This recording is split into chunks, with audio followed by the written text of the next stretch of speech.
super excited. This is our first Fuel the Fear podcast. Yep. And you're the first guest, which is even cooler, right? It's an honor. It's an honor. We've been working together for what, going over a year now? Yeah.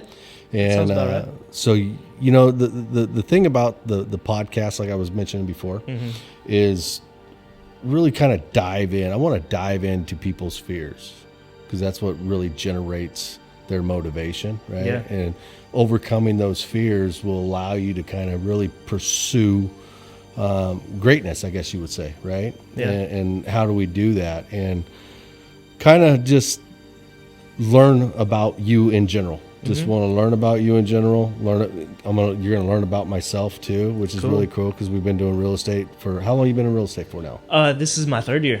Third year, Yeah, right? third year. So I got my license in 2005. Yeah, And I got it, and I was a mortgage consultant at that time. that's right. I do remember that. I remember you saying that. It was one of those things where I always wanted to be in real estate, but I was always scared. Right? I was always scared and didn't know how to get in it. And Scared of what? God. Well, Because mortgage is still working with people, right? Still doing that aspect. So what was the difference for you between like mortgage and the real estate, jumping into that? well, what's funny is my whole entire life I've always tried to pursue.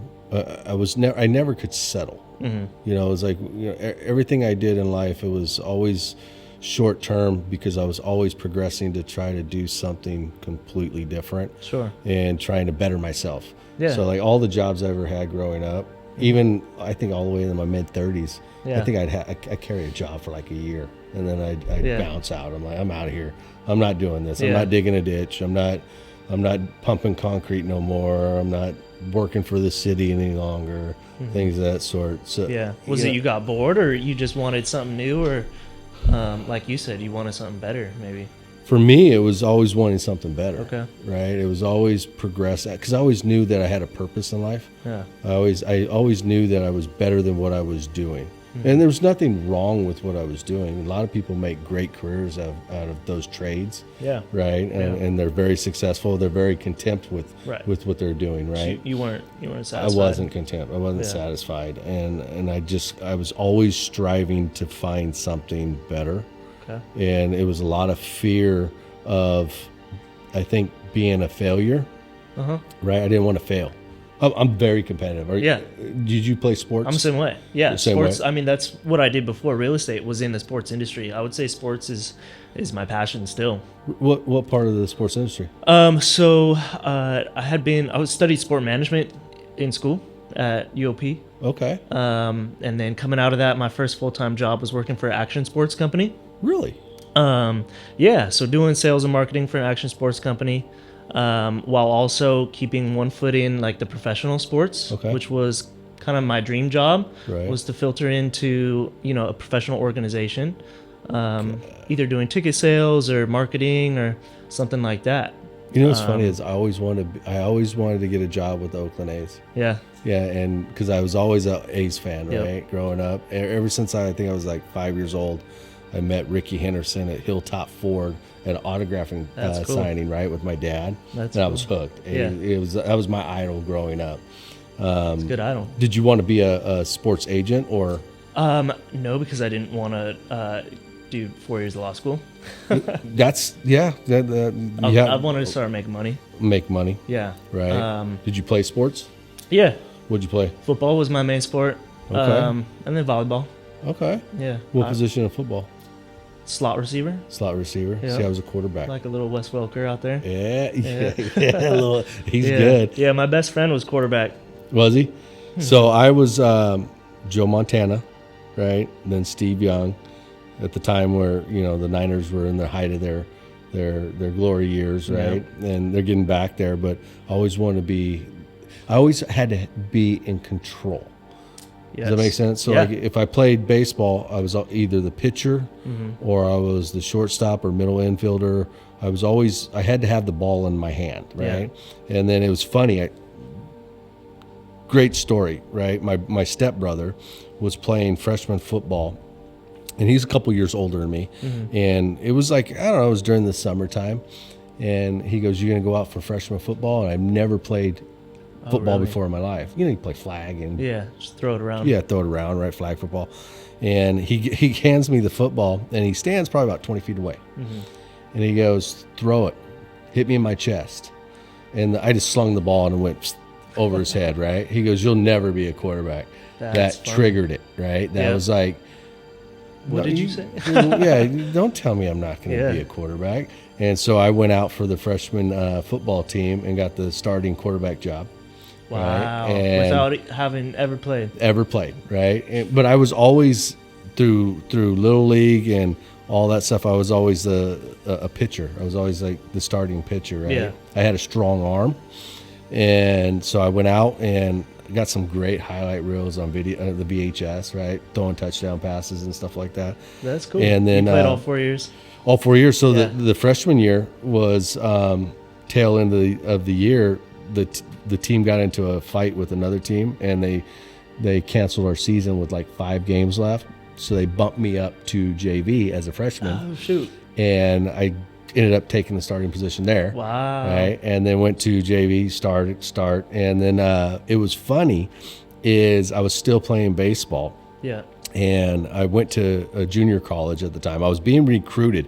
Great stories. I was being recruited by 2 different junior colleges in the area. One was Yuba College, and one was Butte College. And at the time, believe it or not, a couple years after I quit playing is when Aaron Rodgers showed up at Butte College. Yeah. Right. And I decided, all my friends were going to Yuba College, so I decided I'm going to just go to Yuba College, but I'm not going to play football. I'm too small. I'm 5'8", 150 pounds. There's no way I'm going to play quarterback, and I obsessed with not sitting, right? I don't want to sit, and it's like a Doug Flutie, right? And so I ended up not playing. I just said, I'm going to go play baseball. I have a better Okay. I have So a you were better- still playing sports. You were yeah. still- So my dream was always to be a professional athlete. Okay. Professional baseball player Yep. and football player, and so I was constantly striving for that. Yeah. And so I sat back and I go, well, where's my opportunity? I probably have a better chance playing baseball versus football. So I went, joined the baseball team at college, right? Yeah. And we're playing a team up north. I think it was like Weed, California, Yeah. right? It was Yeah. way up by You the always see that sign border. driving down. Yeah, I don't know and so the football team had a game that same weekend while the baseball team was up there playing Winter League, right? And so we play our game for that day. We go back to our hotel room, and I heard rumblings that the football team, the quarterback got hurt. I didn't think anything of it. I'm not lying. I get a knock on my bedroom door at the hotel room, and it's the baseball coach and the football coach. And I open the door, and they're like, "Hey, you got a minute?" And I'm like, "Yeah." They're all, "We just lost. We lost our second string last week, and we just lost our first string this week due to injury. We need a quarterback. Or are you willing to come play?" And they're middle of the season, right? That's wild. Middle of the season, And you I had just played a game, this baseball. baseball game, and I looked at the baseball coach, and he goes, "It's up to you." He goes, "We're in Winter League right now, so the regular season doesn't start till football's over." He goes, Right. "It's up to you." I said, and I, for some reason, I said yes. Yeah. I'm like, "Yeah." This was This your, was a Saturday. what year was this when you were in college? This was like 95? your first year? First year of junior college. Okay. Yeah, 95. So you had just played football last year. Yeah. The year before. The year before. You still But But I sat out. You didn't play all Yeah, summer, but- and you yeah. didn't go through any warm-ups. you're Anything. like, let's do it. I'm ready to go. Yeah, I'm like, okay. He goes, okay.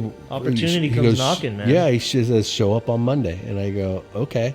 I showed up on Monday. Equipment manager gives me a helmet. Yeah. He goes, no pads. He goes, you got to, go out. We're just going to practice with the helmet for today. Yeah. So Monday, Tuesday, I practiced with the offense. Mm-hmm. And they implemented some of my high school plays because Oh, neat. I still remembered them. Yeah. And get out on the field and kind of running because we ran the veer option, run the Okay. plays. And Wednesday I get my pads. Yeah. Thursday I had one practice with pads. Now you're getting excited. Right. Now you're like, this is happening. Yeah, and It's Fridays probably like what you wanted in the first place. Yeah. Right? Because you said the only reason you didn't want to play is because you felt it wasn't going to be worth it. I was fearful. But then here's an opportunity. Yeah, I Right. was super fearful of going to the next level because of size. Yeah. Right. I didn't feel I had the size to go play college level Right. ball. Right. So you were fearful of being in a place that you didn't think that you fit in, kind of, in a way. In a way, You didn't fit the mold. I didn't fit the mold, Yeah. and I was fearful that I wasn't going to start if I did play. Right. Right. Which And- would be a failure in your eyes. in a failure in my eyes. Yeah. And so that was a fear that I didn't try to overcome. Mm-hmm. Right. I didn't have any fuel to fuel my desire to play at that Yeah. level. Right. Yeah. And Just kind of accepted it for I what accepted. it I accepted that it was done. is. Yeah. And Friday was a walkthrough. Saturday I started the game. Mm-hmm. And literally the first play of the game, they give me it was a 3-step drop. It was just a quick slant, Okay. and boy, talk about getting blindsided, right? But at the same time, when I walked up to the line, right, I'm looking at the linemen and I'm just going, these guys are damn near a foot taller than me. Yeah. You know, they're all 6'3", 6'4", and these guys were huge. And I'm like, oh, what did I get myself into? And I got blindsided, ended up playing, played, and then I decided after playing like the last remaining 4 or 5 games, it was like, no, I'm going to stick with baseball. Yeah. And that's where I'm going to go. But sports was my outlet. Like sports was my outlet from where I was growing up at the time. Yeah. Right. And I wanted to get as far away from where I was growing up at the time. And the only way to do that was to play sports. Yeah. And sports elevated me throughout my mindset and my career that I'm in now. It helped elevate me to be the next, it helped elevate me to be a better person. Yeah. Does that make sense? It totally does. And I think that's what a lot of people take for granted in sports in general, is there's a lot to pull from that. Oh, God. And, I mean, there's just so much. I mean, whether you start with competitiveness is one thing, and sportsmanship, and I mean, personal growth. Just having a competition to where something that you can measure yourself with, it's like a direct correlation with the amount of effort that you put into something. Practice. Right, is the key to being good at anything. And like, it's growing up, I feel like sports is a great, like you said, outlet for younger people to learn that these kind of like keys to life, you could say. Right. And I don't know if it was the same case for you that it was for me, but having that atmosphere was what helped me learn to grind, right? Yeah. And you got to put in the work. Put in the work, Yeah. and put in the repetition? Repetition. Yeah. Put in the repetition, Yeah. and do it consistently over and over again, and strive to be better at whatever you do. And it goes back to being fearful, right? It's like, Yeah.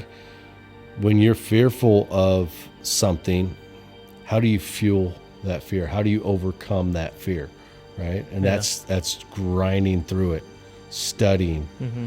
getting the knowledge that you need to understand what you're dealing with. You're getting comfortable with the knowledge that you're absorbing Yep. to better yourself to get to that next level, Yeah. right? Yeah. And that's what I take in life with my family. That's what I take in life with my kids, and even in my real estate career, is to really study it.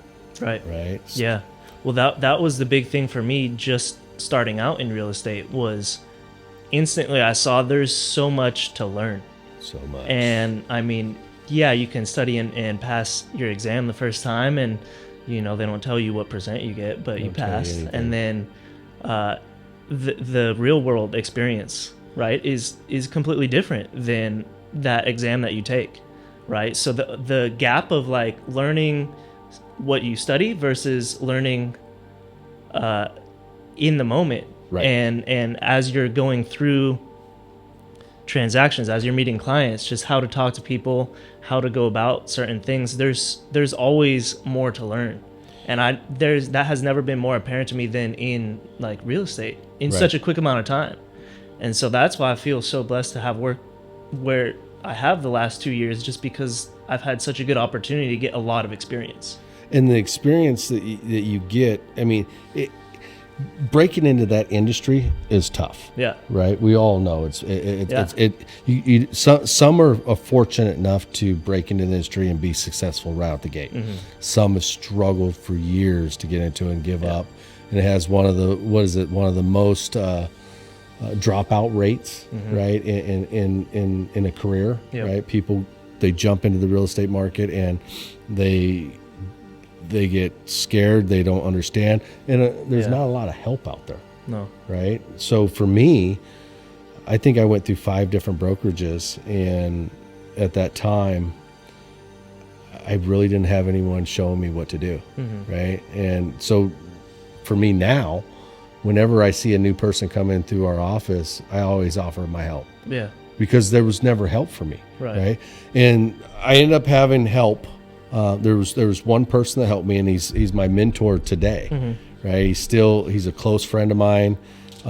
He's been him and his wife have been close friends for years, and he's the one that got me into the business on the loan side. Okay. And we did loans, and then we got in the loan. He was already on the loan side prior to me getting into it in 2005. Yeah. Then the market crashed in 2008, and then it was like, oh no, I haven't been in this business long enough to withstand this downturn. I don't have enough clientele. I can't do this, right? And I was one of those agents that dropped out, and I jumped back into the fitness industry. Right. Okay. And so Made a pivot, I made a pivot, jumped into the fitness industry, started working for UFC. Yep. And they taught me a ton on how to grind. Yeah. I mean, it's back to, I mean, that's one of the ultimate sports. Oh, ultimate sports. So, I mean, that's like right up your alley then. And it probably brought back that passion and that kind of fuel that you got from playing sports in your younger days too. It did. It brought back the passion because one, it was a new brand and it was exciting. I was at ground level. Yeah. Right. And I got to learn from some really good professional sales individuals, right, that taught me the business in that sense, but they taught me how to grind. Like we were working 6, 7, 12-hour days. Yeah. I think at one point we worked like probably 5 months straight without a day off, right? And we were salary, but that's what we did. But it taught me the grind, right? Yeah. And it taught me how to overcome the fear of being content with just staying where you're at and pushing to the next level. Yes. Right. Yeah. And that was the fear. It's important. And You gotta realize that firsthand. yeah. Right? Because you hear so many people always say that, right? This is how I became obsessed, is this and this. But you have to feel that and see it firsthand. Right. At least I do. Right? I feel like that's always been the way that I learn is firsthand.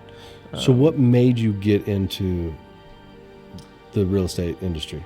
What pushed you into it?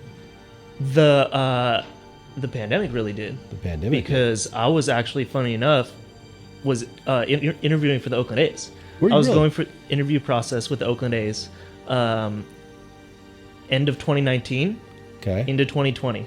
Really? Yep. So January 2020, I had my second round interview, killed it, Okay. went great. They're like, give us a month. We're gonna talk with the vice presidents, figure out how to proceed. Then February comes, pandemic's starting to build up. Really? Yep, they're like, hey, we're gonna put this on hold. We'll let you know.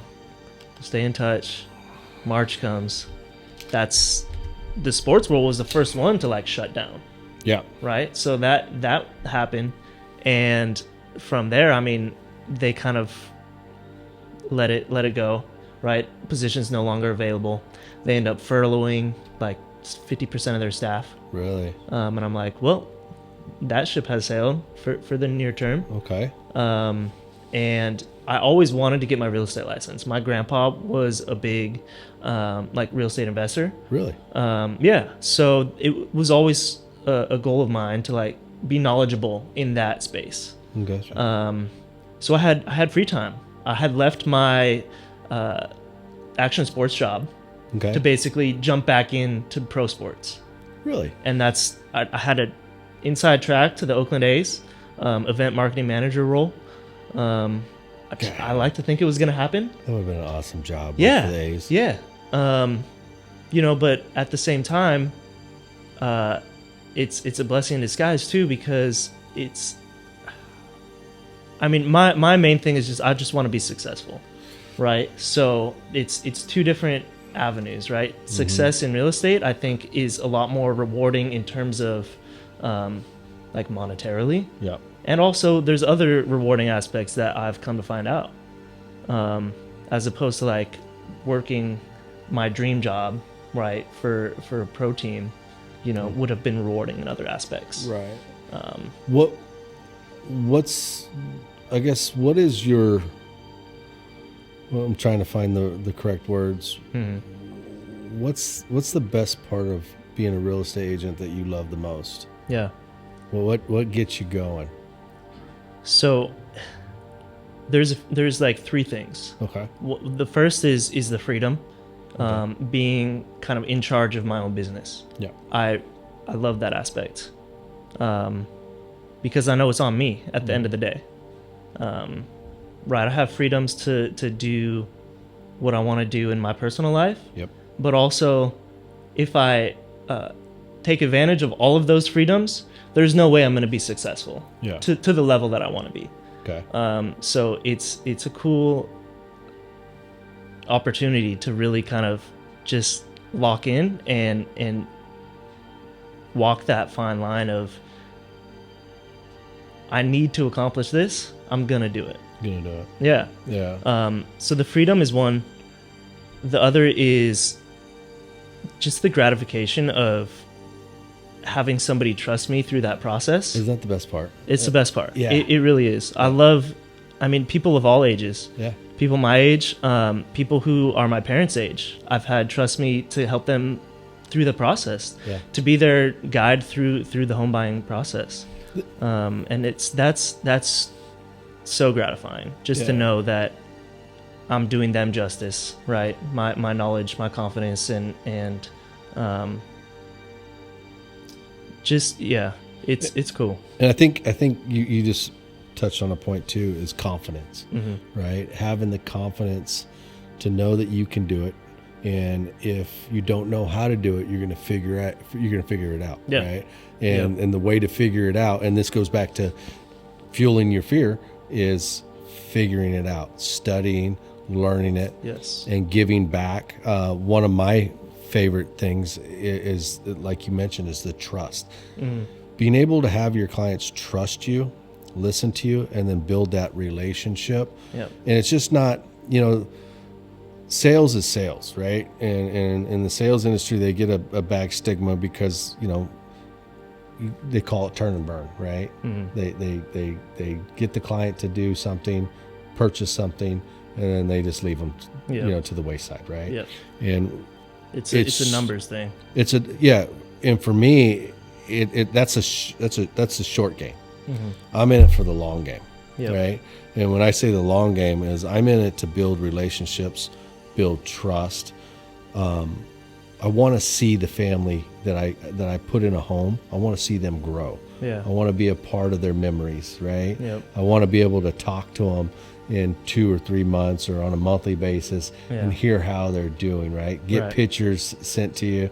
It's funny that I sold a house in Glen Cove, I think probably about 6 months ago. And they were retiring and moving down to San Diego in a retirement community. And the wife loved tequila. She was, we always, because when you're working with your clients, you're getting to know them. And you're getting to know everything about them. Oh yeah. And especially if you're showing them for a while. And she was always she would invite me over. Hey, you want to come over for margaritas? Once we sell the house, and because I was listing the home for him to Yeah. sell it. And so I went, for a closing gift, I got her a really, really nice bottle of tequila in a nice designed gift box I have custom made for all my clients. Okay. And I sent it to her, or I gave it to her. And the next, I think it was like 2 days later after they closed, they were packing up and moving.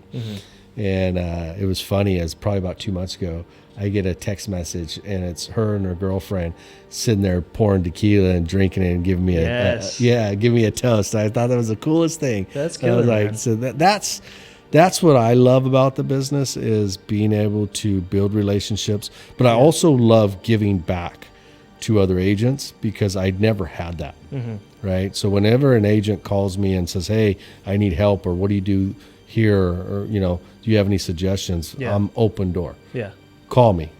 If I don't know the answer, we can both figure it out. I've done it. Right? Yeah. Right. I've hit you up. Yeah. So thank you for that. Yeah. And I call you and pick your brain. And Yeah. I think when you're part of the lifestyle that we grew up as kids, growing up to team sports and sports in general, you build that team Yep. mentality, right? And it's like, one goes, we all go. And if you're not technically on my team, but you're in the same brokerage, you're part of my team. Yeah. Right. So if you need help, but I'm still competitive enough to, I get mad. Well, It's like, yeah, we can motivate each other. motivate each other, Yeah. because I want to be at the top of the Yeah. list. So, and in those days, you don't want to make your calls, or you don't want to follow up. You want to get lazy. I sit back and think, it's like, well, someone else is working Yep. and I'm not. I got to outwork that person in order to get to that top spot and it's not really it's not for recognition from my peers. It's really for, it's like almost like a high you get when you close a deal for your client. Oh yeah. And you see them happy as as they can be, and Yeah. it's like, it's so rewarding. It's just like a shot of adrenaline. You're like, all right, let's do this again, and do this again. I agree. I agree 100%. Even just especially in these last 2 years when the market was so competitive. Oh. Even just being able to get an offer accepted, that felt like you had already won. Yeah. Even though, right, that's just the first part of a transaction. Yep. I know the feeling. It's a feeling that doesn't go away, and I think part of the industry for me was the trust factor, being able to help families, being able to educate the client, because with my extensive background in construction for the years I was growing up, I've done everything, right? I was a plumber, I was a concrete pump operator, I did sewers, I did electrical, right? I did all this stuff, and it gives me the ability to explain how the house functions when we're on a tour, right? Yeah. And that's a unique perspective to bring. Yeah, it's not just showing them, oh, here's the living room, here's the bedroom. It's Right. like, no, this is how the house functions. This is the roof. This is the furnace. This is the HVAC. This is how old it is. Right. This is the fascia boards. These are your rafter tails.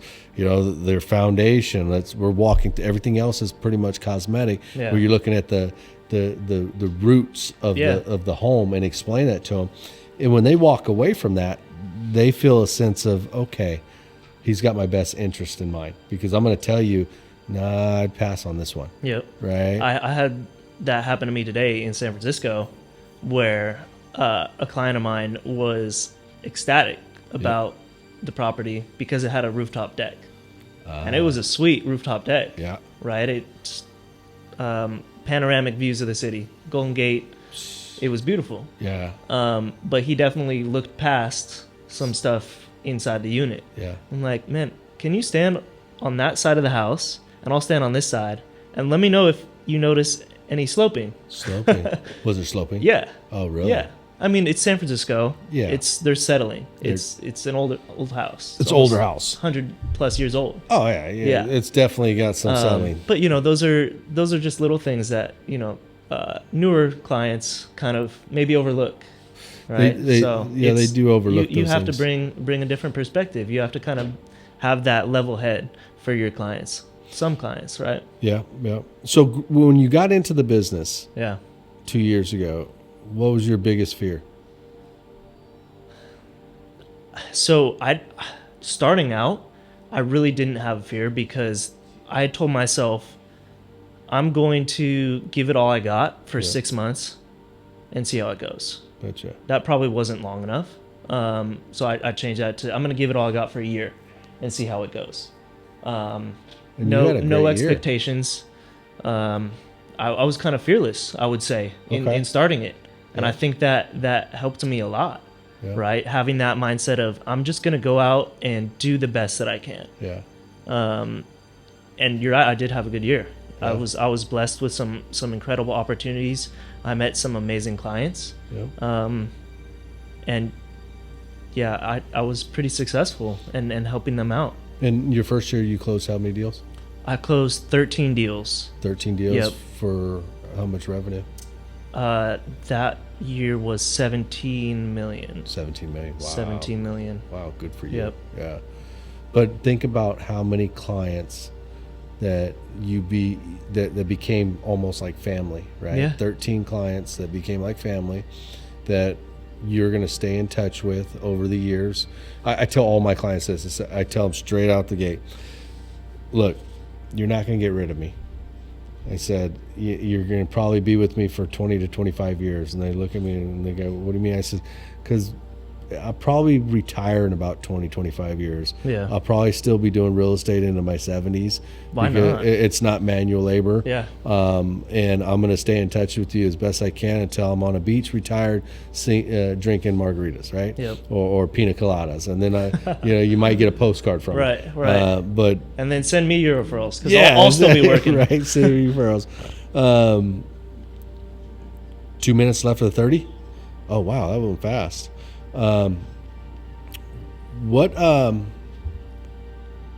Growing up, I guess the fear of you you were fearless getting into the business. So yes, I would say a fear that developed maybe after or during that first year. Okay. Really kind of during that first year when I took on clients. Yeah. Was, man, I don't want to let my clients down. Right. That's a huge fear. That's a huge fear. It is. And especially as a newer agent, right? That was my motivation to learn as much as I can, as fast as I can, and just be that source of knowledge. Source of knowledge. Yeah. I had the same fear too, but with the way that I overcame that fear was I'm gonna over communicate. I'm going to let them know that I'm here for them no matter what, even after they purchase their home. Yep. Right? If you have any questions, if there's an issue, call me first. Yeah. Let me handle it for you. If I need to put you in contact with the contractor or, excuse me, or anyone, that can help you. Yeah. I'm going to do that. Right? Yep. Call me first. Yeah. And so I make it a hyper focus on really going above and beyond to let them know that I'm here. Yeah. I'm here for you. You touched on that. I think it's communication. Yeah. Right? It's letting them know that you're available. Absolutely. Communication and availability. Yeah. Like those are two of my core components. Yeah. as an agent. Just really, because it's a slippery slope too, because letting one of your clients down could be as simple as you not answering the phone. Oh, right. Absolutely. And then, but what if it's something important? Right. Well, that's the thing. The phone, answering the phone. Yeah. I'm at least a text back. Let them know that you're around. There's no reason you have a phone in your hand, in your pocket, 24/7. There's no reason why you can't get back to someone in a timely fashion, right? Yeah. And if it's a client, as soon as, even if I can't talk with them, I'll text them and let them know, hey, I'm busy at the moment, but as soon as I get a free moment to call you back, I will. Just give me about an hour, right? And just a simple, just a simple text to let them know that you're going to be in touch. Yeah. Will relieve whatever stress they have. Like, okay, he's going to answer my call. Not go a week without answering your call. And right. I feel like that more than anything, I've gotten a positive response from clients I have who too. just really appreciate that. Yeah. And I think that's going to continue that trend because it's Definitely. really important. I mean, we have so many years ahead of us. It's just building off of that clientele and building off of that that direction of making sure they come first, Yeah. right? And they trust us Yep. as much as we trust in them to trust us, Yeah. right? And we can keep on pursuing that. So, growing up, Mm. what was your biggest fear growing up?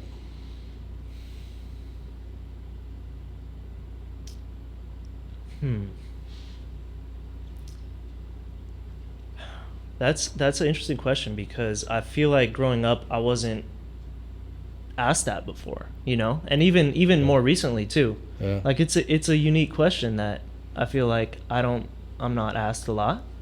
And I think fear is evolving, Yeah. right? So I kind of see where you're going at, like growing up, where did it start versus where is it now? Right. And growing up, I feel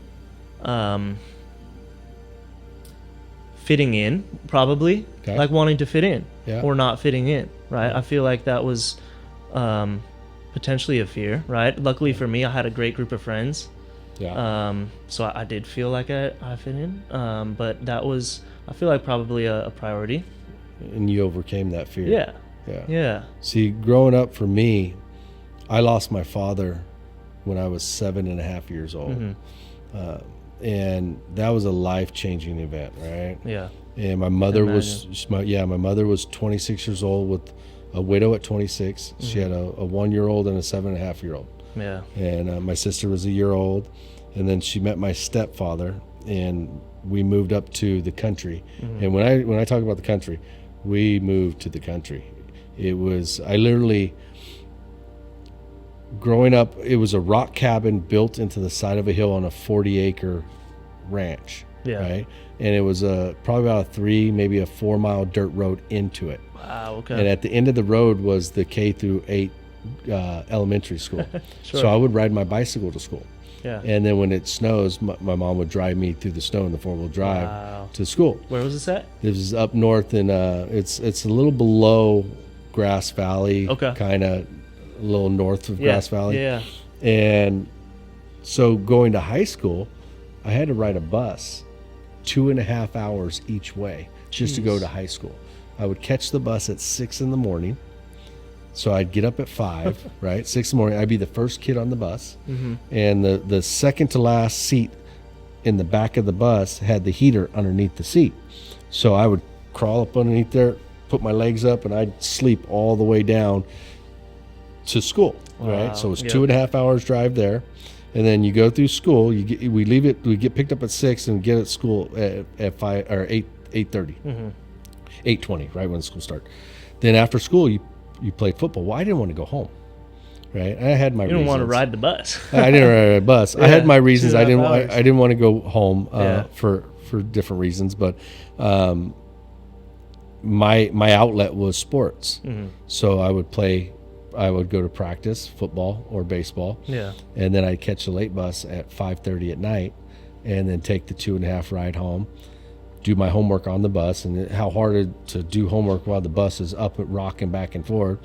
That's crazy. Get home, eat dinner, go to bed, and I did that for 4 straight years. Yeah. And that was my motivation. My fear was, growing up, was staying on the mountain, because it was a population of like 500 people. Mm-hmm.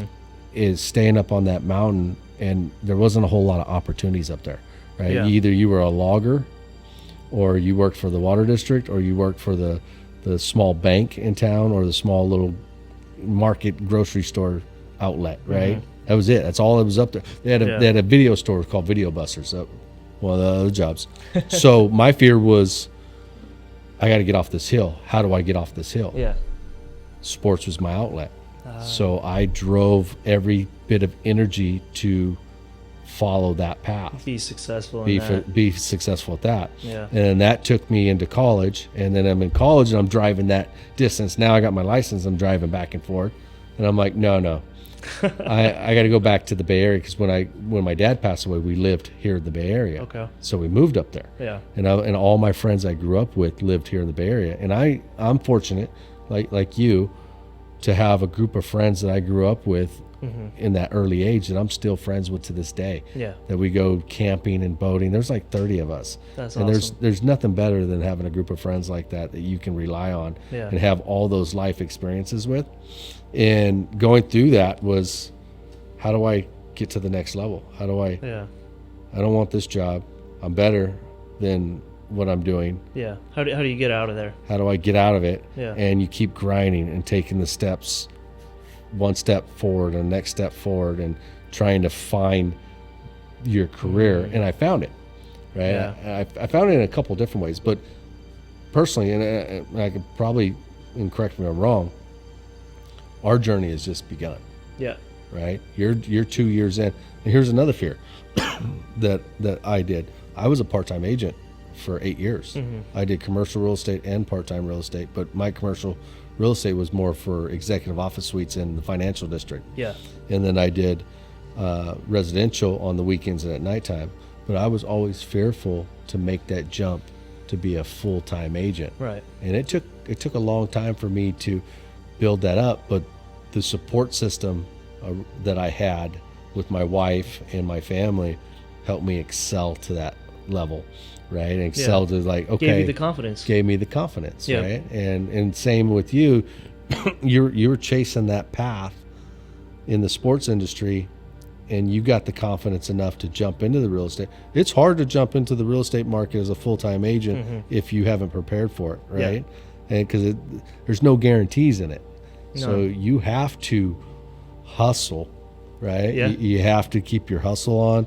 You have to stay educated, and you have to figure it out. And you got to find a way to get it done. Yeah. And it goes back to your routines. It goes back to the people you hang around. It goes back to your support system.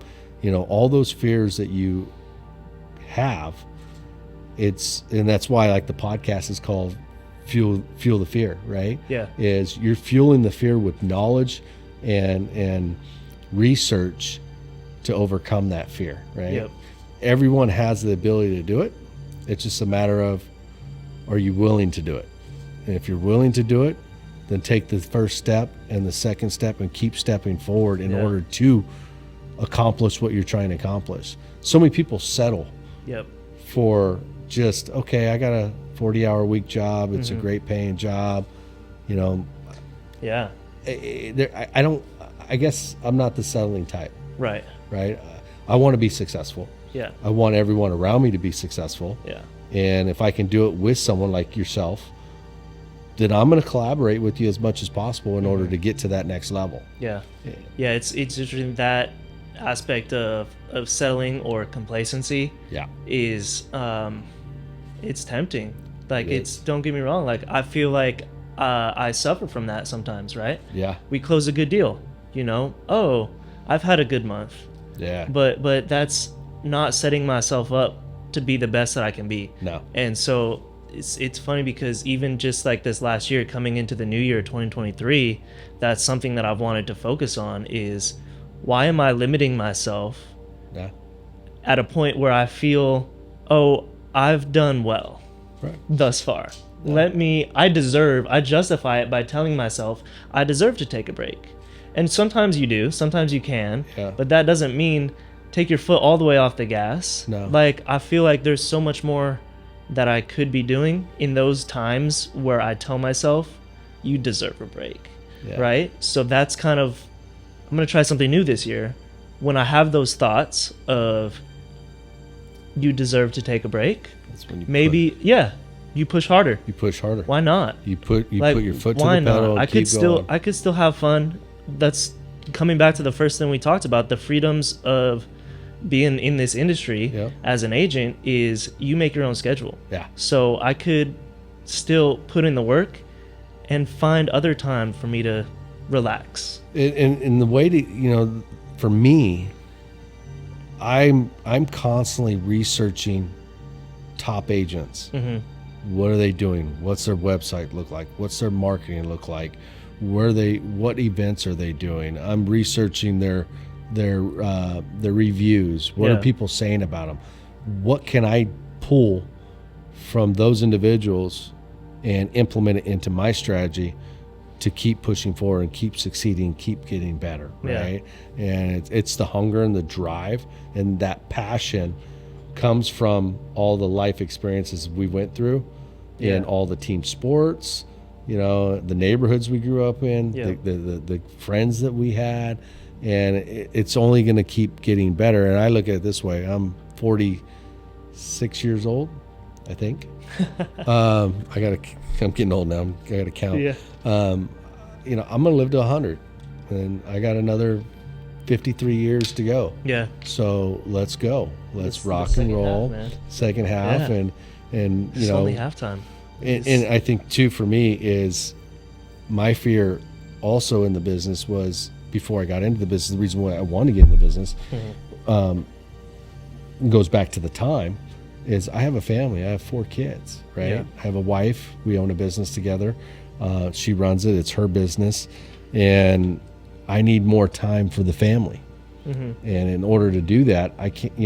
The 9 to 5 job was difficult. It's restricting. Right? I'm missing certain activities. So, how can I transform my life in a career that I have a passion for in order to free up my time to do those things? Yeah. Does that make sense? Yeah. Props to you for taking that leap. Yeah, right. Making it happen. It's and I'm excited to see you grow. I'm excited to see where you're going to be in 5 years. I'm excited to see where I'm going to be in 5 years in the business. Yeah.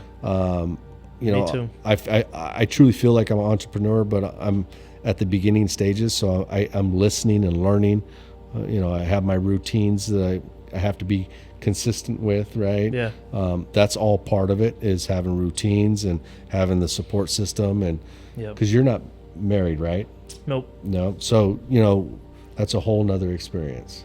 That's fun. I love it. Yeah. Yeah.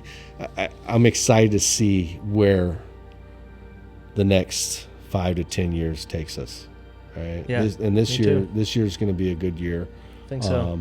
I think I have clients that are excited to buy their first home. Yeah. The client I was telling you about that we just worked 13 months on her credit, got it up 150 scores, and she was so ecstatic That's a last story week. right there, man. Oh man, That's a success story. when we first got met her, and we went through the process and found right now is not the right time. We got to work on some things, and John, he spent some time with her and got her prepped and got her ready, and it was not only him putting together a program for her to follow, she followed it. Yeah. She was hungry enough. And just to hear her voice last week over the phone going, I'm so excited, I finally can buy a house. Yeah. It was like, it's go time.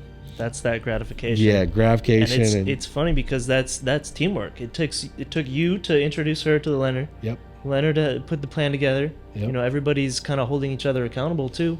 And it's staying with her. Yeah. She didn't feel like we left her. Right. Because she wasn't qualified at that time. Yep. We stuck with her. We followed up with her. We told her we had her back. She trusted in us, and we got her to the point now we're going to start submitting offers this weekend, right? So it's like, I'm excited for her as much as she's excited to be a new homeowner, because it's going to happen.